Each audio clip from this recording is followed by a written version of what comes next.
ইচ্ছা করছে কিন্তু সুযোগ হবে না।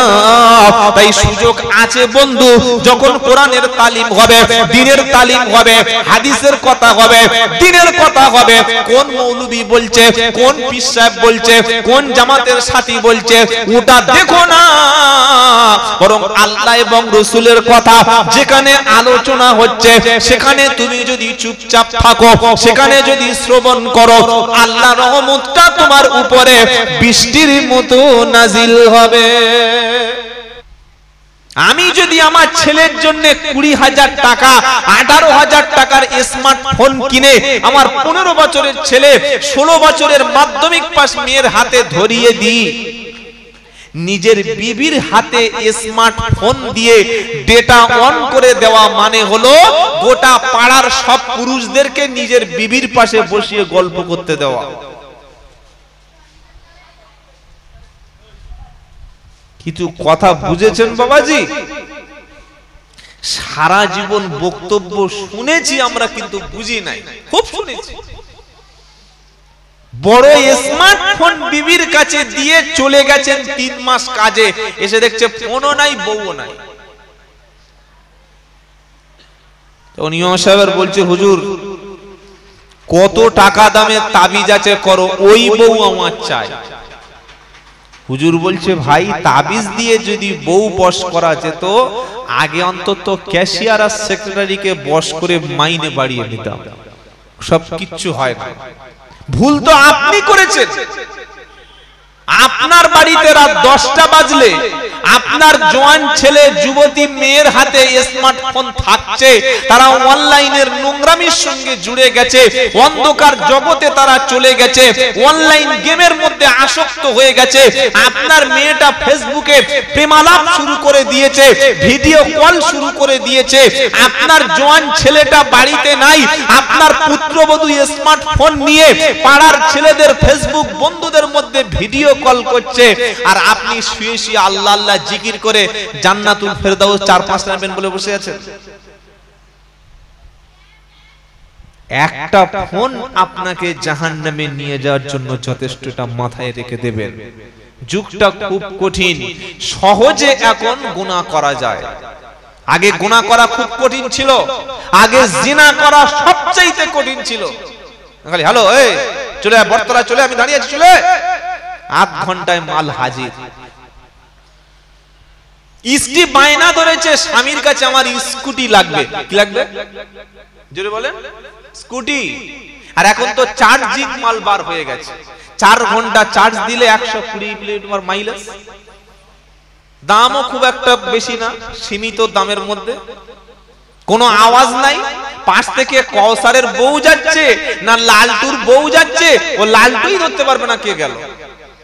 আর বর্তমান যুগের মেয়েরা জেনা ব্যভিচার করার জন্য, সিনেমা দেখতে যাওয়ার জন্য, বয়ফ্রেন্ডকে ঘুরতে নিয়ে যাওয়ার জন্য বোরকাটা ইউজ করছে। কিছু মনে করবেন না, যে বোরকাটা নারীর জন্য ফরজ ছিল, যে বোরকাটা নারীর সতীত্ব হেফাজত বাঁচানোর মাধ্যম ছিল, যে বোরকাটা পরলে জেনা ব্যভিচার থেকে বেঁচে যেত, যে হিজাবটা পরলে আমার মা বাড়ির বাইরে গেলে তার সতীত্ব সম্ভ্রম বেঁচে যেত, আজকের এই বোরকাটা পরে অবলীলায় বয়ফ্রেন্ডের বাইকে উঠে নাচতে নাচতে সিনেমা হলে চলে যাচ্ছে, আর বাপের পাশ থেকে চলে যাচ্ছে, ধরতেই পারছে না। মনে করছে কোন একটা নেককার বুজুর্গ ব্যক্তি যাচ্ছে, কিন্তু নিজের জন্ম দেওয়া মেয়ে যে পারে গেল হতে পারছে না। আপনাদের মহল্লায় এই কোরআনের একটা এখানে দার্স চলছে, ট্রেনিং চলছে, তালিম চলছে, এখন কোরআনের আলোচনা হচ্ছে, সবাই ঘর ছেড়ে এসেছে?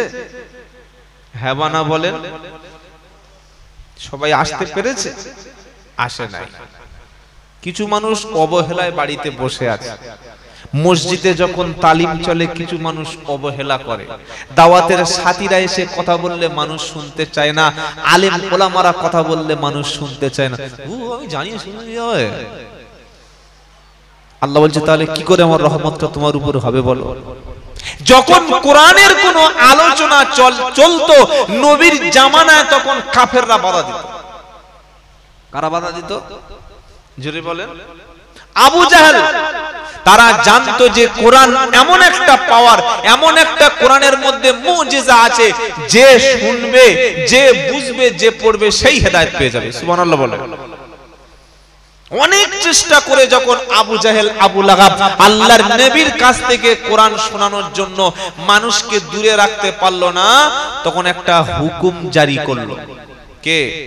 আবু জাহেল, আবু লাহাব। কি হুকুম? 24 নম্বর পারা, 18 নম্বর পৃষ্ঠা, 11 নম্বর লাইনের 26 নম্বর আয়াত, সূরার নাম হামিম সাজদা। কাফের একটা নির্দেশ জারি করলো। কি নির্দেশ? ওয়াকালাল্লাযীনা কাফারু লা তাসমাউ লিহাদাল কুরআন ওয়ালগাউ ফীহি লাআল্লাকুম তাগলিবুন।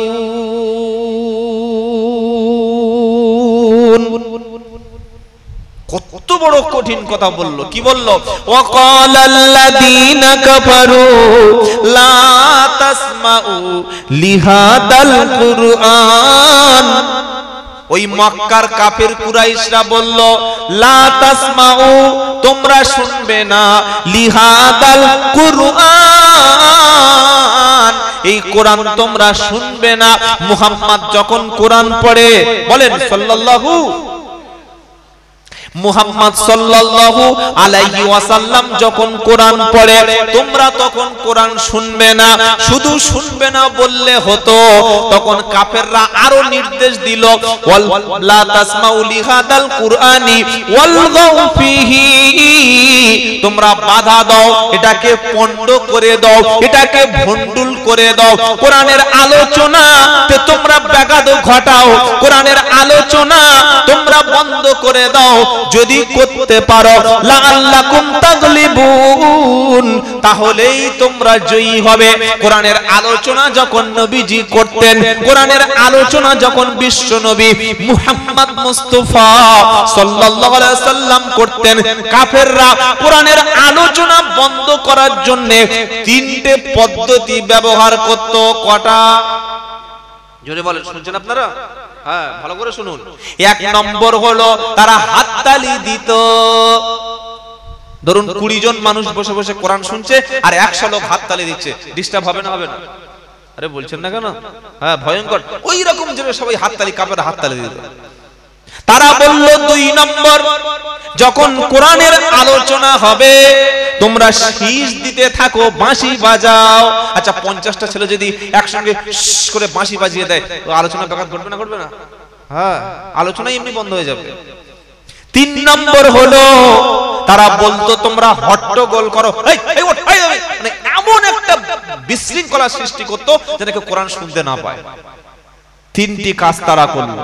1 নম্বর হাততালি দিত, 2 নম্বর বাঁশি বাজাতো, 3 নম্বর তারা হই হট্টগোল করত, চিল্লাচিল্লি করত। আমার আল্লাহ বলে, শোনো, ওয়াকালাল্লাযীনা কাফারু লা তাসমাউ লিহাদাল কুরআনি ওয়ালগাউ ফীহি লাআল্লাকুম তাগলিবুন। তারা বলল, কোরআন যখন তেলাওয়াত হবে, কোরআন যখন পড়া হবে, যদি তোমরা ডিস্টার্ব করো, যদি তোমরা বাধা দাও, যদি তোমরা সেখানে প্রবলেম করে কোরআনের আলোচনা বন্ধ করতে পারো, তবেই তোমরা সফল হবে। এটা বলল মক্কার কাফেররা। আর আমার আল্লাহ বলছে, শোনো ওরে ঈমানদারেরা, ওরা যত বাধা দিক না কেন, আমি আল্লাহ শোনাচ্ছি, ওয়া ইদা কুরিয়াল কুরআনু ফাসতামিউ লাহু ওয়া আনসিতু লাআল্লাকুম তুরহামুন। 9 নম্বর পারা, 15 নম্বর পৃষ্ঠা, 12 নম্বর লাইনের 204 নম্বর আয়াত, সূরার নাম আরাব। কাফেরদের কাজ হলো কোরআন আলোচনা হলে বাধা দেওয়া, আর মুমিনদের কাজটা কি? হে মুমিনেরা, তোমরা শোনো, ওয়া ইদা কুরিয়াল কুরআন, যখন কেউ কোরআন তেলাওয়াত করবে, যখন কেউ কোরআন পড়বে, ফাসতামিউ লাহু তোমরা শুনতে থাকো, ও আনসিতু চুপচাপ থাকো, ওরা ডিস্টার্ব করছে তোমরা চুপ থাকো। নবী যখন কোরআন পড়ছে তোমরা তখন শুনতে থাকো। যদি চুপচাপ থেকে কোরআন শুনতে থাকো, লাআল্লাকুম তুরহামুন, আশা করা যায় আমার রহমতটা তোমার উপরে নাজিল হবে। জোরে বলেন। ওরা বাঁশি বাজাতো, ওরা শীষ দিত, হাততালি দিত। কাফেররা বলছে ডিস্টার্ব করো, আর আল্লাহ বলছে মুমিনরা কোরআন শুনলে তোমরা চুপ থাকো এবং শুনতে থাকো।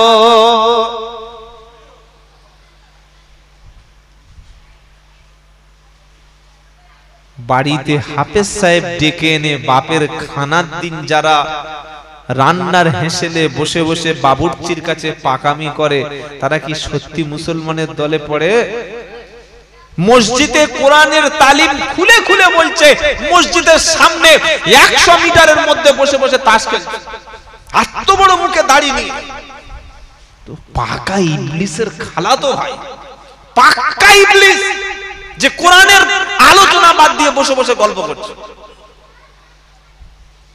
তাই আমার নামটা যেন আবু জাহেলের মধ্যে পড়ে না, সাহাবাদের মধ্যে পড়ে, এটা মাথায় রাখবেন বন্ধু, ইনশাআল্লাহ। বলেন আপনার বাড়িতে আপনি চালু করুন। কি চালু করবেন? ফজরের নামাজ আর ইশার নামাজের পরে 10 মিনিট করে আপনার বাচ্চা, আপনার বিবি, আপনার ছেলে মেয়ে সবাইকে তৈরি থাকতে বলবেন যে প্রত্যেক দিন অন্তত 5টা করে সূরার, একটা সূরার 5টা করে আয়াত আলোচনা হবে। কটা করে? যদি বলেন 5টি আয়াত কি আলোচনা হবে? 5টি আয়াত পড়বো, আর একটা বাংলা কোরআন বাড়িতে রাখবেন। ওই 5টি আয়াতের বাংলা অনুবাদটা আপনি বসে বসে আপনার সন্তানকে শোনাবেন, ইনশাআল্লাহ। বলেন আল্লাহর কথা 5টা করে শোনাবেন বিবিকে, বাচ্চাকে, ছেলেকে। এক তো রহমত হবে, বরকত হবে, আল্লাহর কালাম জানতে পারবেন, আর সাথে সাথে নবীর জীবনী থেকে, নবীর হাদিস থেকে একটা হাদিস অন্তত পড়ে শোনাবেন। এই খারাপ বলছি খুব নাকি? আপনি আল্লাহর শরীয়তটা কোন জায়গায় নিয়ে আমরা চলেছি একটু বসে বসে ভাবুন। গজব আমাদের উপরে এমনি এমনি আসেনি। তাই ভাই ফিরে আসি আল্লাহর দিকে। ফিরে আসবে ইনশাআল্লাহ, আসবে ইনশাআল্লাহ। কিভাবে ফিরে আসব? জীবনে যা ভুল করেছি, পাপ করেছি ছেড়ে দিয়ে। মুসলমান বাংলায় 34 বছর বামেদের জন্য রক্ত দিয়েছেন, কংগ্রেসের জন্য রক্ত দিয়েছেন, তৃণমূলের জন্য 15টি বছর মেহনত করেছেন, 3টে পার্টি দেখা হয়ে গেছে। আজ মুসলমানের ছেলের নামাজ পার্টি চিনেছে? নামাজের পার্টিতে মুসলমান দাঁড়াতে জানে না, নিয়ত করছে আল্লাহু আকবার, হাতটা এরকম। ভালো, আমার দিকে দেখুন। আচ্ছা, এটা নিয়ত হয়েছে তো? হয়েছে কি? হ্যাঁ বললো কে? হাত এরকম। সব কিবলামুখী হবে। 34 বছর বামেদের জন্য, 25 বছর কংগ্রেসের জন্য, 15 বছর তৃণমূলের জন্য সময় দিয়েছে। দিন, আপনি রাজনীতি করুন, মাল কামান, আমার অসুবিধা নাই, কিন্তু নামাজের পার্টিতে দাঁড়ানোর নিয়মটুকুই তো আপনি এখনো শিখতে পারেননি। আপনি বসে বসে আলেমদের ভুল ধরছেন, মোড়ের মাথা চায়ের দোকানে বসে বসে। ইমাম সাহেব কিচ্ছু বোঝে না, আপনি সব জেনে গেছেন। কিবলার দিকে পা থাকবে, কিবলার দিকে মুখ থাকবে, কিবলার দিকে চেহারা থাকবে, কিবলার দিকে হাত থাকবে। ও নিয়ত করছে এরকম আল্লাহু আকবার।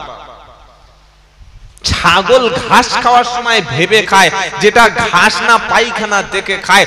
মুসলমান নামাজ পড়তে দাঁড়িয়েছে, দুটো পা দুদিকে এরকম পেঙ্গুইনের মতো দাঁড়িয়ে আছে, দুটো পা দুদিকে, দুটো পেঙ্গুইন এরকম, আর হাতটা আল্লাহু আকবার।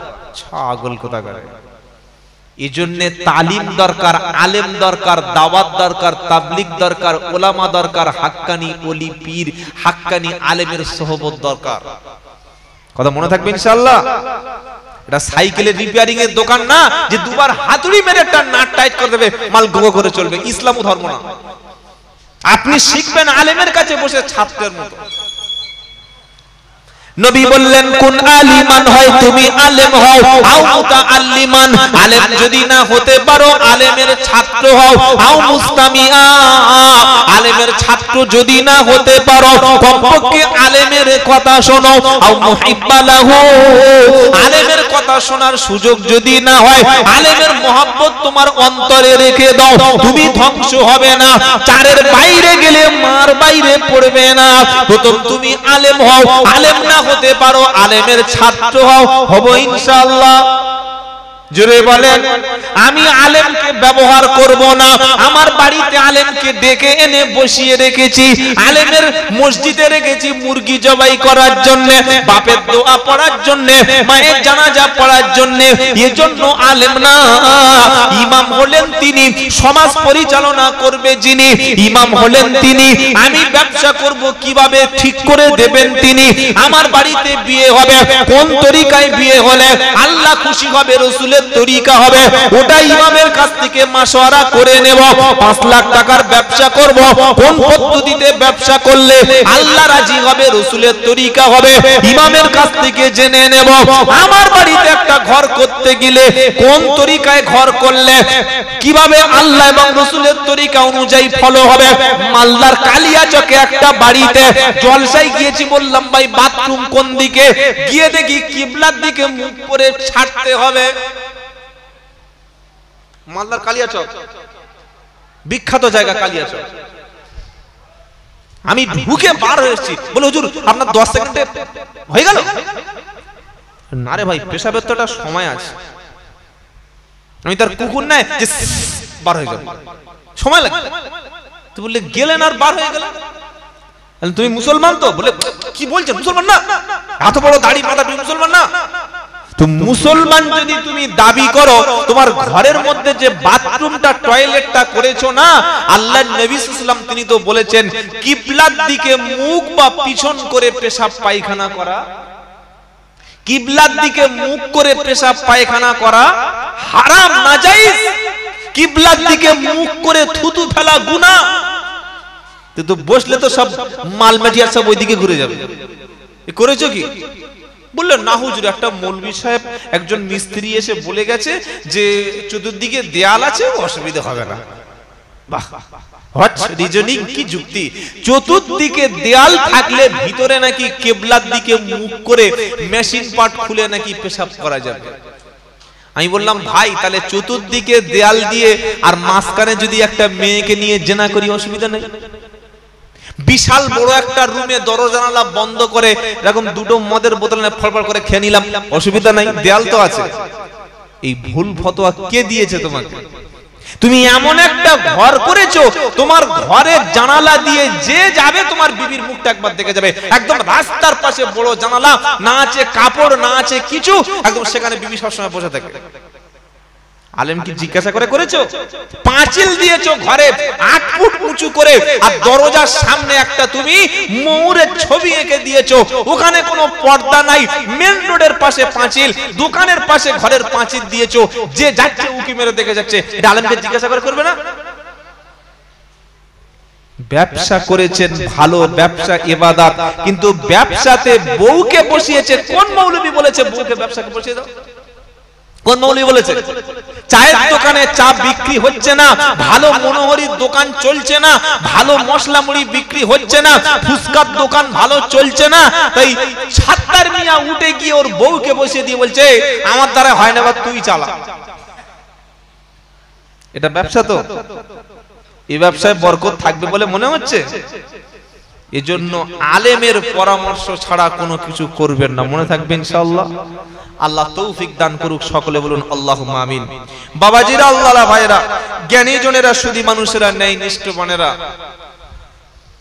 প্রত্যেকটি বিষয়ের উপরে আল্লাহর কোরআনে আল্লাহ ফয়সালা দিয়ে রেখেছে তাই কোরআন পড়ুন কোরআন বুঝুন কোরআন আমল করুন এটা পৃথিবীর সবচাইতে বড় কিতাব বলুন সুবহানাল্লাহ আমরা পড়তে পারি না ভাবতে পারি না ছেলেকে কোরআন শিক্ষা দিই না কেন দিই না মনে করি কোরআন শুধুমাত্র তাবিজ কবজ ঝাড়ফুঁক করার কিতাব মরে গেলে এক খতম পড়ে দেওয়ার কিতাব আবার এক খতম কষ্ট করে পড়ে আর হুজুরের কানে কানে বলছে ও হুজুর এটা আমার দাদি নানির জন্য বক্সে দেবে তুই পড়েছিস বাবা, তুই যদি বলিস রব্বানা আল্লাহ যা পড়েছি আমার আব্বা আম্মার জন্য, আমার দাদি নানি চাচি সবার জন্য পড়লাম, এই সওয়াবের অংশটা তাদের উপরে পৌঁছে দাও। এটা কেউ যদি পড়ে সওয়াব পাবে কি পাবে না? মানে আমি পড়ে যদি একটু দোয়া করি, এই দোয়া করার অংশটা একটু পাবে তো? আর আমাদের গ্রামের ওই মুসলমানরা কি করে, নিজে এক খতম দু খতম তিন খতম পড়ে, পড়ে 15 দিন বুক পকেটে রাখে। কবে মিলাদ হবে, কবে হুজুর আসবে, কবে ইমাম আসবে, সেদিন বলবে মাওলানা 3 খতম কোরআন পড়া আছে বক্সে দাও, 1 খতমে 100 দাও। কি বলছি বুঝতে পারছেন? পড়ছেন আপনি আর অন্য লোককে কোরআন দিয়ে বক্স দিচ্ছে। মূর্খামি কোন জায়গায় চলে গেছে? পড়ুন, নিজে আল্লাহর কাছে বলুন, আল্লাহ যা পড়েছি আপনি আমাদের মৃত আত্মীয় স্বজন তাদের জন্য সওয়াব রসানির জন্য দোয়ার জন্য এটি কবুল করে নিয়ে সওয়াবের কিছু বকশিশ তাদের দিয়ে দাও।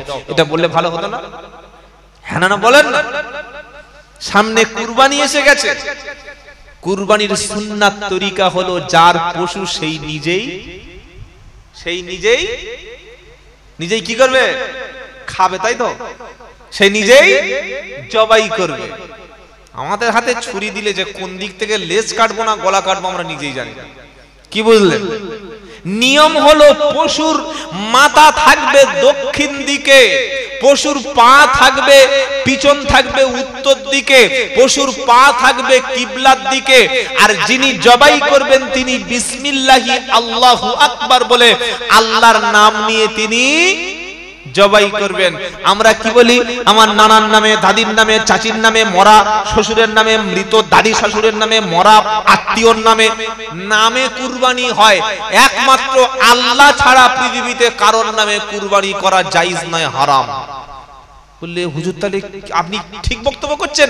আলেমদের জিজ্ঞাসা করুন। হ্যাঁ, আপনি বলতে পারেন যে আমার আব্বা বা মা বা দাদা দাদি যারা মারা গেছে তাদের পক্ষ থেকে আমি কুরবানি করছি, এটা বলা যায়।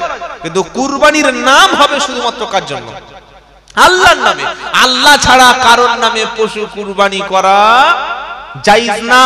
দাদার পক্ষ থেকে, মায়ের পক্ষ থেকে, ভাইয়ের পক্ষ থেকে কুরবানি করলাম, সে জিনিসটা আলাদা। কিন্তু কুরবানি যখন নাম বলবেন তখন বলবেন আল্লাহর নামে, এই পরিবারের নাম, এদের নাম দিয়েছি, তবে এদের পক্ষ থেকে এদের জন্যই আল্লাহর নামে কুরবানি করছি। কথা ক্লিয়ার? মনে থাকবে ইনশাআল্লাহ।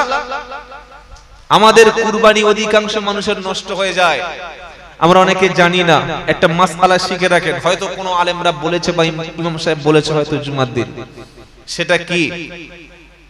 একটা বড় গরু কিনলেন বা বড় মহিষ কিনলেন 60,000 টাকা দিয়ে। সেলিম আর আব্দুল কাইয়ুম দুজনে ভাগী, 30-30 করে দিয়ে 60,000 টাকা দামি একটা কুরবানি দেবে। সেলিমের নিয়ত ছিল, ছেলেরা সবসময় বলছে আব্বা এ বছর দেবে না, এ বছর দেবে না, বড় গরু দেবে যেন গোশ বেশি হয়। সেলিমের নিয়ত ছিল মাংস খাবো। কি খাবো বলুন? যত বেশি ওজন হবে মাংসের পার্সেন্টেজটা তত বেশি হবে।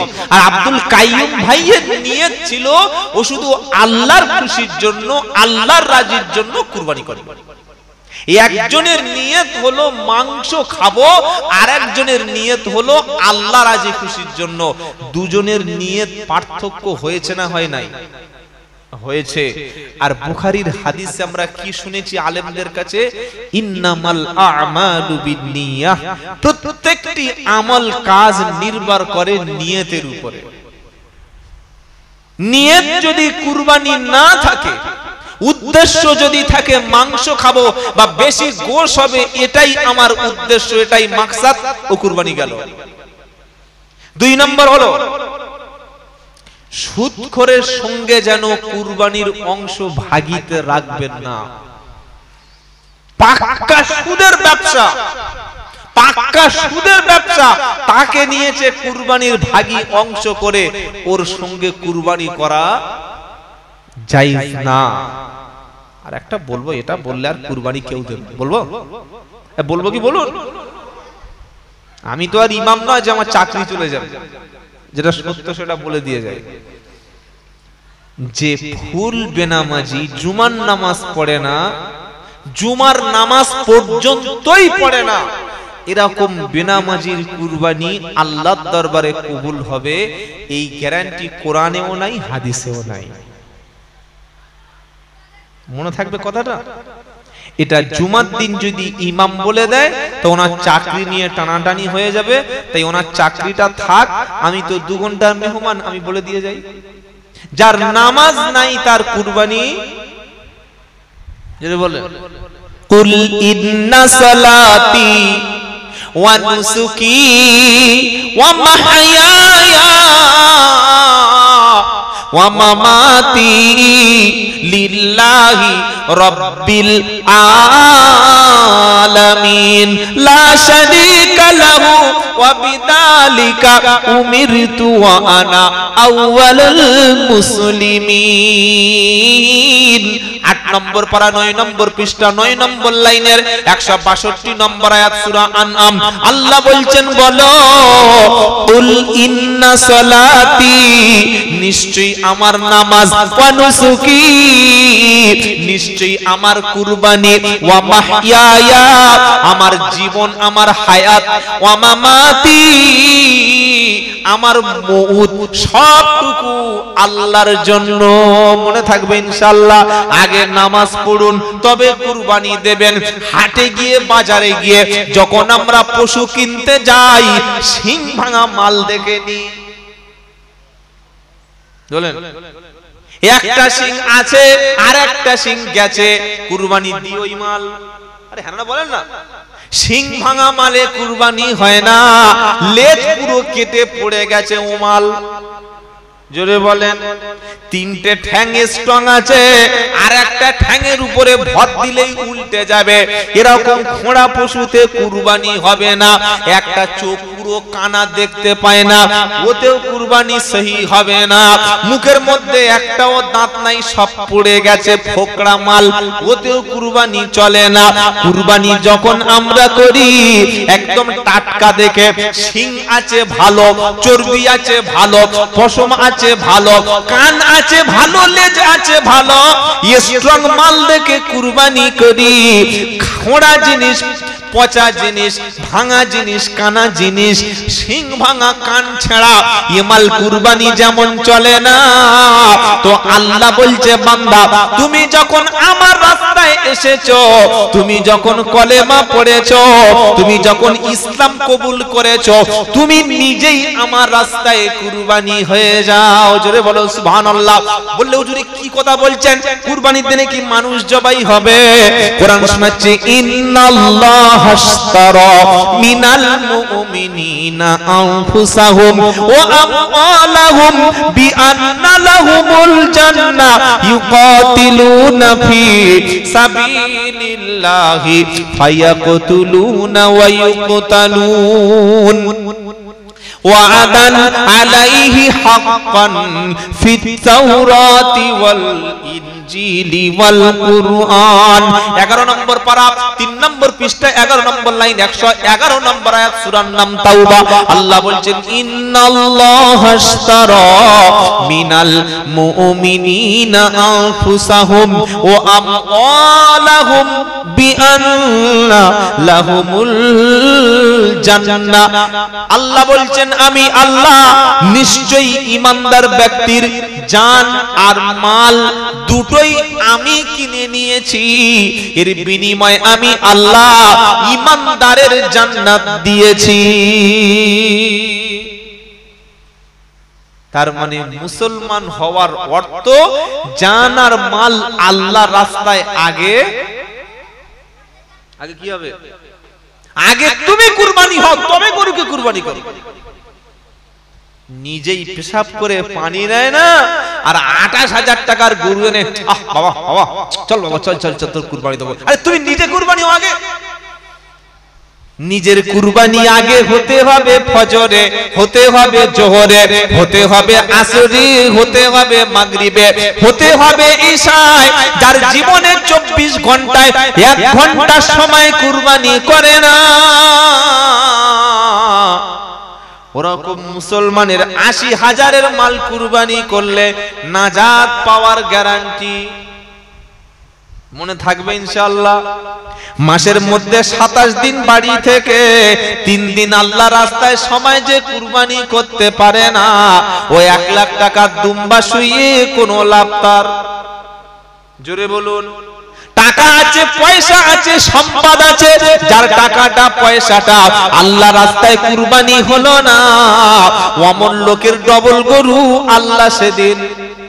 আল্লাহ ছেলে দিয়েছে ৩টে, একটাকে ডাক্তার, একটাকে মাস্টার বানালাম, একটা সন্তানকে আলেম বানাতে পারলাম না, দিনের জন্য কুরবানি করতে পারলাম না, হাফেজ বানাতে পারলাম না, ইমাম বানাতে পারলাম না, মুহাদ্দিস বানাতে পারলাম না। আমার জানাজার নামাজ পড়বে, আমার জন্য কাঁদবে, আমার বাড়িতে দিনের দাওয়াত পৌঁছাবে, আমার বাড়িতে হালাল হারাম আমার পরিবারের কাছে চিনিয়ে দেবে। ৩টে ছেলে, 2টো মেয়ে, এর মধ্যে একটা ছেলে যে আল্লাহর দ্বীনের জন্য কুরবানি করতে পারলাম না, ওরকম ব্যক্তির কুরবানি আমার আল্লাহ মোটেই নেবে না। কথা বুঝে আসছে কি আসে না?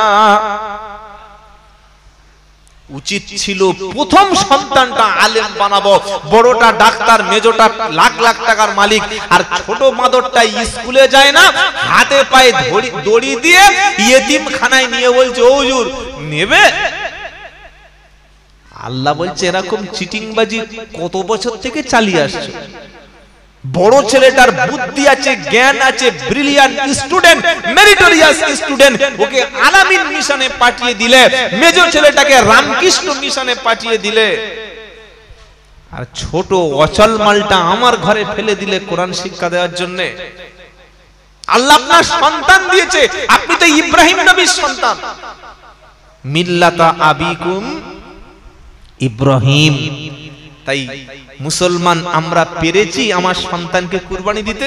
আল্লাহ ছুরির সামনে ফেলতে বলে নাই, তরবারির সামনে ফেলতে বলে নাই, অস্ত্রের সামনে ফেলতে বলে নাই, কিন্তু আল্লাহ দ্বীনের জন্য, ঈমান শেখার জন্য, ইসলাম শেখার জন্য, আর দ্বীনকে টিকিয়ে রাখার জন্য আমি যদি আমার ছেলেটাকে আলেম হাফেজ না বানাতে পারি, আপনার মহল্লায় দ্বীন থাকবে না। কথা বোঝাতে পারছি নাকি শুধু আওয়াজ হচ্ছে?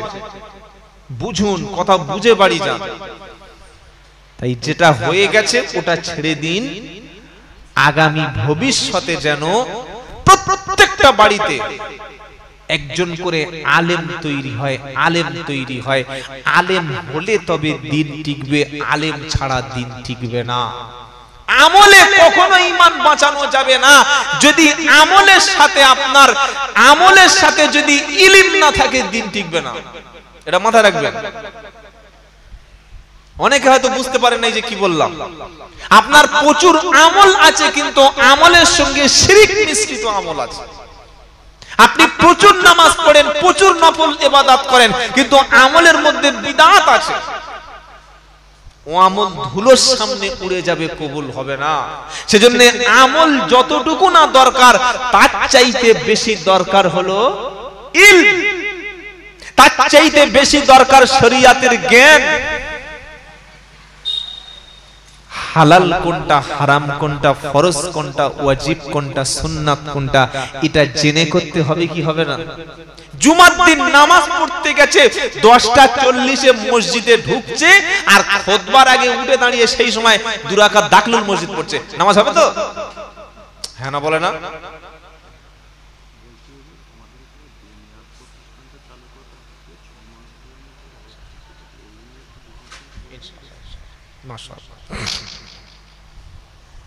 মসজিদে জুমার দিন কখন গেছে? 10:30। আর খুতবার আগে ইমামের বয়ান শেষ হয়ে গেছে, ও সময় ফুত করে উঠে 2 রাকাত সুন্নাত পড়ছে। ইমাম সাহেব বলছে বাবা কিসের নামাজ পড়লে? বলে দাখিলুল মসজিদ, দুখুলুল মসজিদ। বলে মসজিদে তুমি দাখিল হলে কখন আর নামাজটা চালাচ্ছ কখন? ঈমান আছে, আমল আছে, কিন্তু ইলম নাই। কথা ভাবুন। নবী বললেন ইদা দাখালা আহাদাকুমুল মাসাজিদ ফালা ইয়াজলিস হাত্তা ইউসাল্লি রাকাতাইন। তুমি মসজিদে প্রবেশ করে বসবে না। এটা আমি এক্ষুনি বসে বসে বানালাম, তাই তো? হ্যাঁ না বলে না? তোমরা মসজিদে প্রবেশ করে বসবে না কতক্ষণ পর্যন্ত, হাত্তা ইউসাল্লি রাকাতাইন, যতক্ষণ 2 রাকাত নামাজ পড়বে না ততক্ষণ মসজিদে প্রবেশ করে বসবে না। 11টার সময় মসজিদে গেল, গল্প হলো, বিভিন্ন রকমের কথা হলো, ইমামের বক্তব্য বয়ান শেষ হলো, এবার উঠে 2 রাকাত নামাজ পড়ছে। কিসের নামাজ রে ভাই? বললে এটা দুখুলুল মসজিদ। মসজিদে ঢুকলে 11টায়, চালাচ্ছ 12:30টায়। আধ ঘন্টা কথা বলে আসসালামু আলাইকুম। ফেরেশতা বলে কি কল হলো? প্রথম তো তোমার সালাম দেওয়া দরকার ছিল, ছিল কি ছিল না? আরে হ্যাঁ না বলেন না? আপনি নামাজ 4 রাকাত নামাজ পড়বেন ফজরে, 2 রাকাত সুন্নাত পড়ে এসে এবার ওযু করে গিয়ে ফের 2 রাকাত পড়বেন, তাই যেটা সুন্নাত তো? হ্যাঁ না বলেন? আগে ওযু না আগে নামাজ? মসজিদে গিয়ে আগে 2 রাকাত নামাজ, ওযু করছেন বাড়িতে আর মসজিদে গিয়ে তাদের ওযু নামাজ পড়ছেন। মূর্খ কত রকমের হয় দেখেছেন? যখন ওযু করবেন তখন তাহিয়াতুল ওযু নামাজ, মনে রাখবেন ইনশাআল্লাহ, আমল শিখুন। যখন ওযু করেছেন বাড়িতে, ওযু করলে বাড়িতেই 2 রাকাত ওযুর নামাজ, মসজিদে ওযু করলে মসজিদে 2 রাকাত ওযুর নামাজ, যেখানে ওযু করেছেন ওই ওযু থেকে উঠেই 2 রাকাত ওযুর তাহিয়াতুল ওযুর নামাজ। সকাল 10টায় ওযু করে গোসল করে মসজিদে গেছে আর 12:30টায় খুতবার আগে তাহিয়াতুল ওযু নামাজ পড়ছে, একদম গুছিয়ে গুছিয়ে পড়ছে। নামাজ হচ্ছে কিন্তু সুন্নাত আদায় হচ্ছে না। এজন্য ইলম লাগবে, এজন্য ইলম লাগবে। বিয়ে করা সুন্নাত পাগলে জানে, কিন্তু বিবিকে পর্দায় রাখা ফরজ এটা মুসলমান মানেই না। মানে না, তার ইলম নাই, জ্ঞান নাই বলে।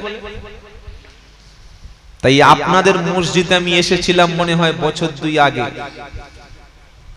প্রচন্ড ঠান্ডা ছিল ওই ছাদের উপরে, তখন মসজিদ অতটা ডেভেলপ হয়নি। এখন তো বিশাল, নামাজ পড়লাম এসে জান ভরে গেল, আলহামদুলিল্লাহ। মসজিদ সুন্দর বানাবো না মহল্লা সুন্দর বানাবো, কোনটা একটু উত্তর দিন প্লিজ, উত্তর দিন। মহল্লা সুন্দর হবে কি করে? প্রত্যেকটা পাড়ার ছেলেদের মধ্যে যখন দিন তৈরি হবে। আমার ছেলে ক্লাস মাধ্যমিক পরীক্ষা দেওয়ার সাথে সাথে ইমাম যদি 3 মাস মসজিদে না থাকে, নামাজ জামাত নামাজ পড়ানো বন্ধ, জোরে বলেন, হবে না। ইমাম যদি কোনোদিন অসুস্থ হয়ে ফজরে বাড়ি থেকে আসতে না পারে, আমার মাধ্যমিক পাস ছেলেটা মসজিদে নামাজ চালিয়ে দেবে, নামাজে দাঁড়িয়ে যাবে। এই ট্রেনিংটার নাম হলো মুনাজ্জাম মক্তব, যেটা আমি হাওড়াতে দেখেছি, হুগলিতে অনেক জায়গায় দেখেছি, আর আপনাদের মসজিদেও চালু হয়েছে না হয় না? জোরে বলেন। প্রত্যেকটা মহল্লার মুসলমানদের উপরে ফরজ। শুনে রাখুন মুসলমান, কান খুলে, আপনার ছেলেটা মদখোর হবে না নামাজি হবে, সুদখোর হবে না জেনাখোর হবে, এটা আপনি ঠিক করবেন। আপনি যেভাবে চালাবেন সে সেভাবে চলবে। প্রত্যেকটা ছেলেকে আসর বা মাগরিব বা যে টাইমে মক্তব চলে, মা যারা এসেছেন, বাপ যারা এসেছেন, গার্জিয়ান অভিভাবক যারা এসেছেন, ফরজ দায়িত্ব মনে করে আপনি দিয়ে আসবেন, আবার আপনি মসজিদ থেকে নিয়ে আসবেন। আপনার ছেলে কোরআন পড়ছে, নামাজ পড়ছে, সুন্নাহ অনুযায়ী চলছে কিনা, কাদের সঙ্গে মিশছে, মদখোরের সঙ্গে চলছে না ফ্রি ফায়ার ওয়ালা ছেলেদের সঙ্গে চলছে না গাঁজাখোরদের সঙ্গে চলছে, এটা আপনার বুঝে হিসাব করে নিতে হবে। নেব ইনশাআল্লাহ, ইনশাআল্লাহ বলি। বক্তব্য কিছু বুঝুন, সারা জীবন শুনেছেন কিন্তু বোঝাতে আমরা পারিনি, কারণ আমরা বাঙালিরা সুর শুনতে পছন্দ করি। বাবারা, বড় পীর আব্দুল কাদের জিলানী বাবা একদিন তার বাড়িতে ফকির সাহেব এলো। তিনি মায়ের পেটের মধ্যে ছিল। ফকির সাহেব এসে মাকে বলল, মা দুটো ভিক্ষা দাও। ওই সময় বড় পীরের মা বাড়িতে আছে, বাপ তার বাড়িতে নাই। বড় পীর আব্দুল কাদের জিলানী তখন মায়ের পেটে 8 মেসে। তুমি গিয়ে ইউএসজি করে দেখে এসেছিলে, তোমার বাপ গিয়েছিল ছাগল বক্তব্য করতে এসেছে, 8 মাস বলে দিল। বড় পীর মায়ের পেটে আব্দুল কাদের জিলানী 8 মাস। ওই সময় ফকির বড় পীরের মাকে বললে দুটো ভিক্ষা দাও। উনি এক বাটি চাল নিয়ে যখন ফকিরকে দিতে গেছে, ফকির ছিল লম্পট, ফকির ছিল লুচ্চা। বড় পীরের মায়ের হাতটা ধরে টেনে নিয়ে যখন ইফটিজিং করতে গেছে, তখন বড় পীরের মা বলছে বাঁচাও বাঁচাও বাঁচাও। মায়ের পেটে 8 মাসে বাচ্চা আব্দুল কাদের, উনি মায়ের পেট থেকে ফেড়ে সিজারেন পদ্ধতিতে এসে একটা বিশাল বড় বাঘ হয়ে এলো। আর বাঘটা এসে ফকিরকে হাড়ুম করে ধরে গুড়ুম করে জঙ্গলে চলে গেল, বাঘটাকে খেয়ে শেষ করে দিল। আবার কিছুক্ষণ পরে এসে মায়ের পেটে ঢুকে গেল। এত বড় অবৈজ্ঞানিক বক্তব্য 2025 সালে জলসায় হচ্ছে। ও শিক্ষিত ছেলে জলসা বসবে? যে সায়েন্স পড়েছে, হিস্ট্রি পড়েছে, ম্যাথমেটিক্স নিয়ে যে গবেষণা করে, যে কেমিস্ট্রির ছাত্র, কি কি জন্য এই জলসা বসবে? বলুন দেখি, বলুন। এরকম অবৈজ্ঞানিক কথা ইসলাম হতে পারে? মায়ের পেট থেকে যে জিনিস বার হয়ে যায় ওটা প্রবেশ আর কখনো করে না। বড় পীর নাকি মায়ের পেট থেকে বাঘ হয়ে বার হলো, ফকিরকে ধরে হাড়ুম করে খেলো, আবার পেটে ঢুকে গেল। আর লোক বলছে সুবহানাল্লাহ সুবহানাল্লাহ, আল্লাহ সুবহানাল্লাহ। পাগলা মৌলবি কোথাকারে, কোথায় কি বলে কোনো কমন সেন্স নাই। আর এই বক্তব্য সুদ দিয়ে শোনাচ্ছে, শ্রোতা হা হয়ে গেছে। কি বক্তব্য! পাগলা কুকুরে কামড়ালে লোক এমনই করে।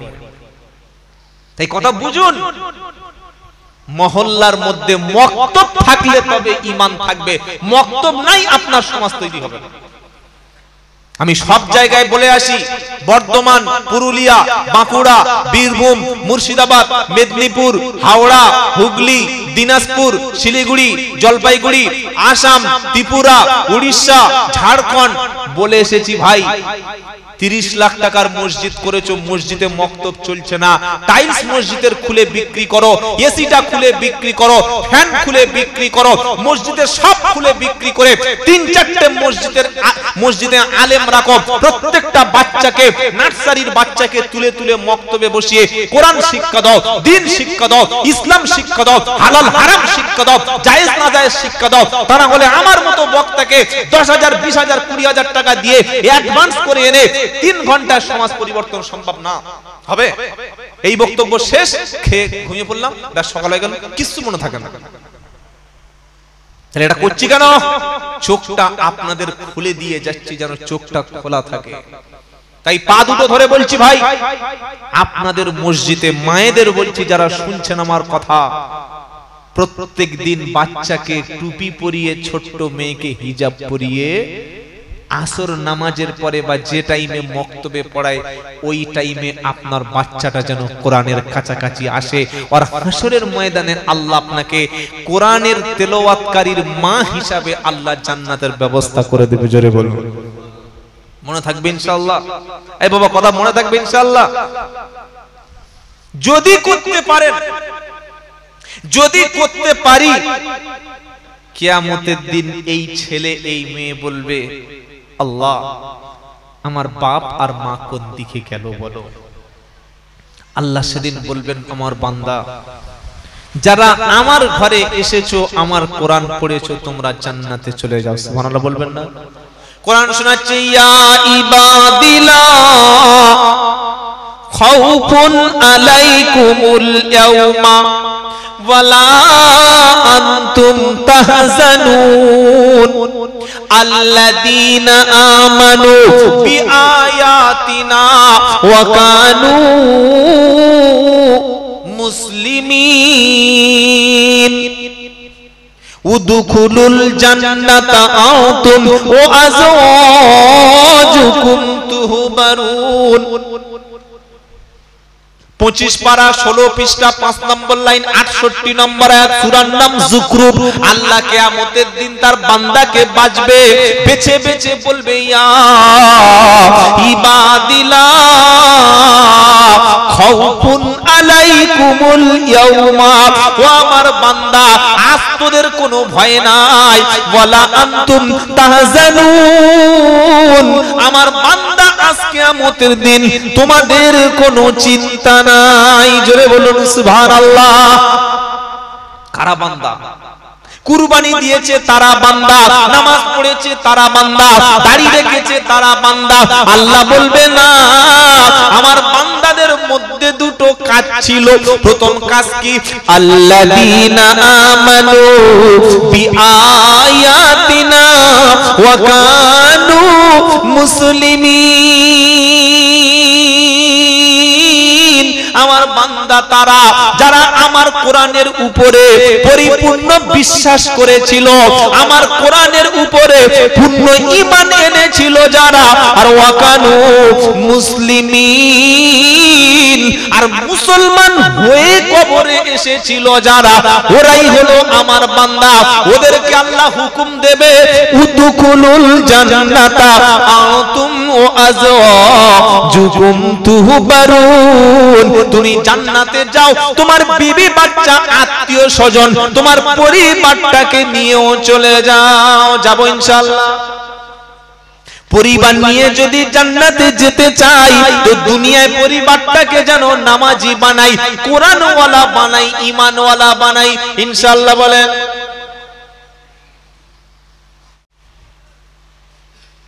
কোনদিন শুনেছেন মসজিদে এরকম ঘোষণা হচ্ছে যে 40 দিন যে বাচ্চারা ফজরের নামাজ জামাতে এসে পড়বে, মসজিদ থেকে তাদের ছোট্ট একটা করে সাইকেল দেওয়া হবে? শুনেছেন? বরং 10 বছরের ছেলে বাপের হাত ধরে মসজিদে গেছে, আর ফয়জুদ্দিন চাচা বাচ্চার একটু আওয়াজ করেছে, এত বড় লাঠি নিয়ে 2 কিলোমিটার তেড়ে গেছে। হ্যাঁ, বুইটা পর্যন্ত চলে একদম সেই ওই কি মোটা নাম করছে, এখান থেকে ঢুকলাম ভিতরে। হ্যাঁ, মেন রাস্তা থেকে যেখানে করে, হ্যাঁ হ্যাঁ, ছড়িয়ে আর ওখানে চলে গেছে। শুধু আপনার মসজিদে যদি বাচ্চাদের আওয়াজ শুনতে না পান, 20 বছর পরে ওই মসজিদ এমনি বন্ধ হয়ে যাবে। এটা লিখে রেখে দেবেন, এটা লিখে কাগজে বালিশের মধ্যে রেখে দেবেন, ঘুমাবেন এটা মাথায় রেখে। বাচ্চা একটু চিল্লে উঠেছে, আর ও দাদু মসজিদের কানা লোক বাচ্চাইতে ডবল জোরে চিল্লে উঠেছে। মসজিদে বাচ্চারা আসবে না? বাচ্চারা আসবে, খেলবে, ছুটবে, একটু ইয়ার কি করবে, একটু বাচ্চা তো, তারা তো মসজিদটা তাদের ঘর বলে মনে করে। আর আমাদের মসজিদ ও সব না, বাচ্চা যেতে পারবে না। এই কার বাচ্চা? এই কার ছেলে? এই তুই কার ছেলে? কার ছেলে বল? এমন রাশ করেছে, মসজিদে পেশাব করে চলে গেছে। এটা যেন না হয়। প্রত্যেকের 10 বছরের বাচ্চা মসজিদে নিয়ে যাবেন। এটা আমার বানানো কথা না, বানানো কথা আলেমরা বলে না। মুরু আওলাদাকুম বিসসালাতি ওয়া হুম আবনা 7 সিনিন। নবীর আদেশ হলো 7 বছরের ছেলে মেয়েটার নামাজের নির্দেশ দাও, আর 10 বছরের বাচ্চা নামাজ না পড়লে হালকা একটু ভিটামিন ডোজ দাও। তো 7 বছর থেকে ট্রেনিং দেব ইনশাআল্লাহ বলি। মসজিদে বাচ্চা নিয়ে যাবেন, ডিস্টার্ব করবে, করুক, চিল্লাচ্ছে চিল্লাক, দুতলায় ছাদে তুলে দেবেন, কতবার চিল্লাবো। আজকে তাদের যদি মসজিদে একটু যেতে পারে, আগামী দিনে এই ছেলেরা মসজিদে যাবে। আজকের মসজিদে বুড়োদের সংখ্যা বেশি, যুবকদের সংখ্যা কই? নেই। কেন? আমরা ছোট থেকে তাদের ট্রেনিং দিই না বলে। দেব ইনশাআল্লাহ। প্রত্যেকের অনুরোধ করছি, কোরআন শিক্ষার ব্যবস্থা করুন। আর বেশি লম্বা কথা নয়, যদি সন্তানকে কোরআন দিতে পারি, নামাজি বানাতে পারি, ঈমানওয়ালা বানাতে পারি, পুরো ফ্যামিলি সেদিন একই সঙ্গে জান্নাতে প্রবেশ করব। জোরে বলেন। বলে জোরে এখন কথা আছে? হ্যাঁ আছে। সূরার নাম রাদ, 13 নম্বর পারা, 23 নম্বর আয়াত, 11 নম্বর পৃষ্ঠা খুলে দেখুন। জান্নাতু আদনি ইয়াদখুলুনাহা। সময় হয়ে গেছে, আর বেশি নয়, 5 মিনিট। জান্নাতু আদনি ইয়াদখুলুনাহা ওয়া মান সালাহা মিন আবাইহিম ওয়া আজওয়াজিহিম ওয়া যুররিয়াতিহিম ওয়াল মালাইকাতু ইয়াদখুলুনা আলাইহিম মিন কুল্লি বাব সালামুন আলাইকুম বিমা সাবারতুম ফানিমা উকুবাদ্দার। যে ব্যক্তি নামাজি, তার ছেলে ঈমানওয়ালা, তার মেয়ে ঈমানওয়ালা, একটা ফ্যামিলিতে সবাই নবীর সুন্নাত অনুযায়ী চলে, দ্বীনের উপরে চলে, ইসলামের আদেশ মেনে চলে, এরকম ফ্যামিলি যখন জান্নাতে যাবে, বাপও জান্নাতি, মাও জান্নাতি, স্ত্রীও জান্নাতি, নাতি জান্নাতি, ভাই যখন জান্নাতি, সবাই যখন জান্নাতে যাবে, আর আল্লাহর পক্ষ থেকে তখন জান্নাতি ব্যক্তিদের সালাম শোনানো হবে, সালামুন আলাইকুম বিমা সাবারতুম ফানিমা উকবাদ্দার। বলা হবে আল্লাহর পক্ষ থেকে তোমাদের জন্য সালাম, তোমরা যে সবর করেছিলে এর বিনিময়ে দিলাম পুরস্কার। জোরে বলুন সুবহানাল্লাহ। বললে হুজুর আল্লাহর পক্ষ থেকে সবাইকে জান্নাতে যাওয়া হবে, তো জাহান্নামে কারা যাবে? কোরআন শোনাচ্ছে ওয়াকালাল্লাযীনা কাফারু রব্বানা আরিনাল্লাযাইনি আদাল্লানা মিনাল জিন্নি ওয়াল ইনস নাজআলহুমা তাহতা আকদামিনা লিয়াকুনা মিনাল আসফালিন। 24 পারা 19 পৃষ্ঠা প্রথম লাইনের 29 নম্বর আয়াত, সূরার নাম হামিম সাজদা। যে ছেলেরা যে মেয়েরা জাহান্নামে যাবে, যাওয়ার আগে তারা আল্লাহর কাছে মস্ত বড় অভিযোগ করবে, বলবে রব্বানা আরিনাল্লাযাইনি আদাল্লানা, আয় আল্লাহ মানুষ আর জিনদের মধ্য থেকে, আমার বাপ মার মধ্য থেকে, আমার পরিবারের মধ্য থেকে আমি জাহান্নামে এসেছি, আমি হারাম কাজ করেছি, আমি নাপাক খেয়েছি, মদের সঙ্গে ছিলাম, আমি ইসলাম মানতাম না, কারা আমাকে নিষেধ করলো না, কারা আমাকে আপনার ঘরে আনলো না, কারা দ্বীনের দিকে আনলো না, ইসলামের দিকে কারা টানলো না, মানুষ আর জিনদের মধ্য থেকে তাদেরকে তুমি দেখিয়ে দাও। তাদেরকে যখন দেখিয়ে দেবে, নাজআলহুমা তাহতা কদামিনা, ওই জাহান্নামী ব্যক্তিদেরকে আল্লাহ বলবে তোমার বাপকে ধরো, কেন সে কোরআন শিক্ষা দেয় নাই জিজ্ঞাসা করো, তোমার মাকে ধরো, কেন নামাজ পড়তে ডাকে নাই বলে দাও, তোমার অভিভাবককে ডাকো, কেন সে দ্বীন শিক্ষা দেয় নাই তাকে বলো। ধরে ধরে আল্লাহ চিনিয়ে দেবে, আর কোরআন শোনাচ্ছে নাজআলহুমা তাহতা আকদামিনা লিয়াকুনা মিনাল আসফালিন। জাহান্নামী ব্যক্তিগুলি বাপ মায়ের বুকের উপরে, দায়িত্বশীল ব্যক্তিদের বুকের উপরে পা তুলে দিয়ে হাঁটতে হাঁটতে এরকম মারিয়ে মারিয়ে জাহান্নামে চলে যাবে, সেদিন কেউ বাঁচাতে পারবে না। তাই সুযোগ আছে বন্ধু, কোরআন কখনো ছাড়বো না ইনশাআল্লাহ। বলি বাড়ির মায়েদের একটা আমল বলে দিয়ে যাচ্ছি, কুরবানিতে শুনে রাখেন। অনেক মায়ের প্রচুর পয়সা থাকে কিন্তু কুরবানি দেয় না। অনেকে মনে করছেন কি পাগলা টাগলা হয়ে গেছে, রাত 1টার সময় নাকি মেয়েরা কুরবানি দেবে কেন? ধরুন একটা মা, একটা মহিলা, তার ব্যাংকে 10 লাখ টাকা আছে, থাকতে পারে না? 10 না থাকতে পারে, 1 লাখ টাকা তো আছে। 1000 টাকা এমনি লক্ষ্মীর ভান্ডার পাচ্ছে, পায় না? তো 12 মাস পেলে 12,000, 10 বছর পেলে 1,20,000, আর সোনার অলংকার আর রূপোর যা ছিল মোটামুটি 2 লাখ টাকা আছে। স্বামী কুরবানি দিচ্ছে, স্বামী স্বামীর মতোই দিচ্ছে। মহিলাটা তিনি স্বয়ং সম্পূর্ণ, তার উপরে সাহেবে নিসাব মানে কুরবানির হক ওয়াজিব হওয়ার জন্য যতটা টাকা লাগে, যতটা সম্পদ লাগে, ওই মহিলার অতটা পরিমাণ সোনা, অতটা পরিমাণ টাকা, অতটা পরিমাণ সম্পদ আছে। এখন ওই মহিলা কুরবানির মধ্যে একটা অংশ তিনি কুরবানি দেবেন না? দেবেন না? বলুন, দেবেন না? হ্যাঁ, স্বামী দিচ্ছে, আমার না, ওটা চলবে না। স্বামী দিচ্ছে, স্বামী তো সাহেবের নিসাব, তার উপরে কুরবানি ওয়াজিব হয়ে গেছে। কিন্তু আপনি যে লক্ষ লক্ষ টাকা চাকরি করেন, আপনার প্রচুর পয়সা ব্যাংকে লক্ষ লক্ষ টাকা জমে আছে, আপনারও কুরবানি দেওয়া অধিকার আছে, এটা মাথায় যেন থাকে। লাস্ট একটা হাদিস বলবো, বলে আজকের মতো কথা আমরা শেষ করব, কারণ লম্বা বক্তব্য করে ফজরের নামাজ কাজা করে আপনাদের পিঠে চামড়া তুলবে আর আমাকে ছেড়ে দেবে নাকি? কি গো ভাইরা, একটা ছোট্ট ফজর পর্যন্ত হোক না, কি বললো গো? তো দেখছি সে তো সাহাবার মতো ঈমান, ফজর পর্যন্ত হোক না, কোথায় থাকবে রাত্রিবেলা খবর নাই, ফজর পর্যন্ত হোক না। বাবাজিরা, আল্লাহওয়ালা ভাইরা, কথা কম কাজ বেশি। আর মুসলমানরা কথা বলে বেশি, কাজ করে কম। কিচ্ছু হয় নাই, চায়ের দোকানে মোড়ে এখানে সব আলোচনা করে ফাটিয়ে দিচ্ছে, কাজের সময় পাওয়া যাবে। আর অন্যান্য কমিউনিটির মানুষরা তারা গোপনে গোপনে সবকিছু করে, কাজ করে বেশি। মুসলমানরা ভাট বকে বেশি আর কাজ করে কম। এটা মাথায় রেখে দেবে।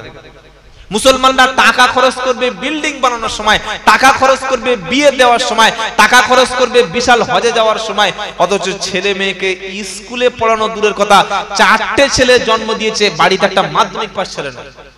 একটা মহল্লায় 20টা graduation pass, MA pass, BA pass ছেলে পাওয়া যায় না।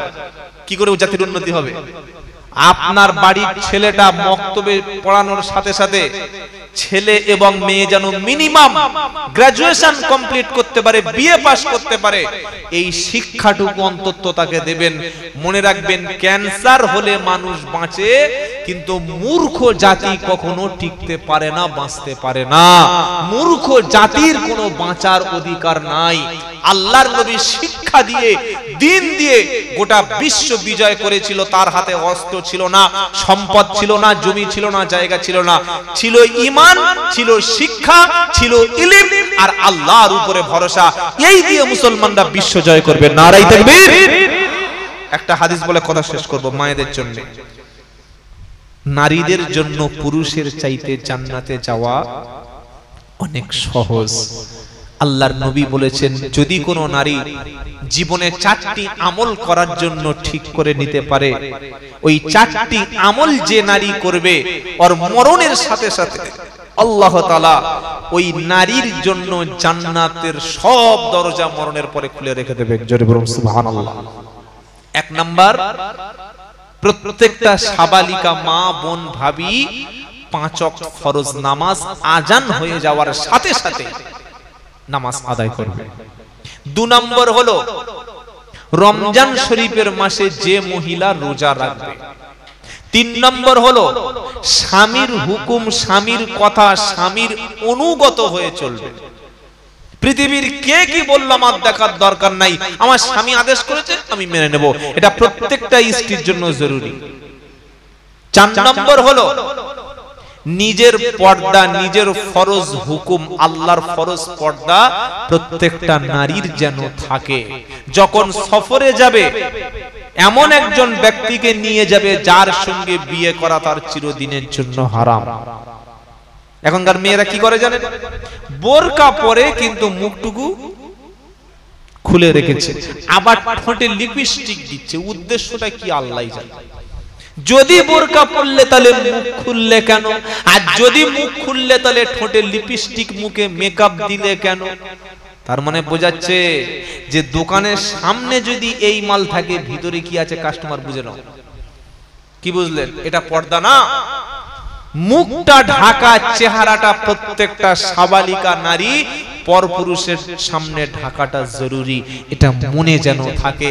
যে নারী যত বেশি পর্দাশীল হবে, তার সন্তানটা তত বেশি ঈমানওয়ালা, তত বেশি সভ্য ভদ্র তৈরি হবে। বলুন সুবহানাল্লাহ। 4টি কাজ মায়েদের বললাম, 5 ওয়াক্ত নামাজ, রমজানের রোজা, স্বামীর হুকুম, স্বামীর আনুগত্য করে জীবন কাটানো, পর্দার ফরজ হুকুম মেনে চলা। আর আমরা যারা পুরুষ এসেছি, আমরা স্ত্রীদের সাথে ভালো আচরণ করব। বলুন ইনশাআল্লাহ। স্ত্রী মানে কাজের মেয়ে নয়, সে দাসী নয়, সে রান্না করতে আসেনি, সে আমার বাসন মাজতে আসেনি। সে এগুলো করছে, এগুলো দয়া, অনুগ্রহ। কিন্তু আমি স্বামী, তার যাবতীয় প্রয়োজন আমি মিটাবো। আল্লাহ তাআলা আমাদের সবাইকে কবুল করুক। যা কিছু বললাম আল্লাহ কবুল করুক। এই কবরস্থানের উন্নয়নের জন্য যত মানুষ তারা স্যাক্রিফাইস করেছে, কুরবানি করেছে, দান করেছে, আল্লাহ সকলকে কবুল করুক। সকলে বলি আল্লাহুম্মা আমিন। সামনে কুরবানি আসছে, প্রত্যেকে নেক নিয়ত করে আল্লাহর খুশির জন্য কুরবানি করবেন। বলি ইনশাআল্লাহ। ইনশাআল্লাহ আল্লাহ আমাদের তৌফিক দিন। সকলে বলি আমিন। আচ্ছা আচ্ছা, ঠিক আছে ইনশাআল্লাহ। বাবাজিরা, আল্লাহ ভাইরা, আল্লাহ কবুল করুন। যত ব্যক্তি দ্বীনের জন্য সহযোগিতা করেছেন আল্লাহ দুনিয়া এবং আখিরাতে উত্তম জাযা দান করুক। সকলে বলি আল্লাহুম্মা আমিন।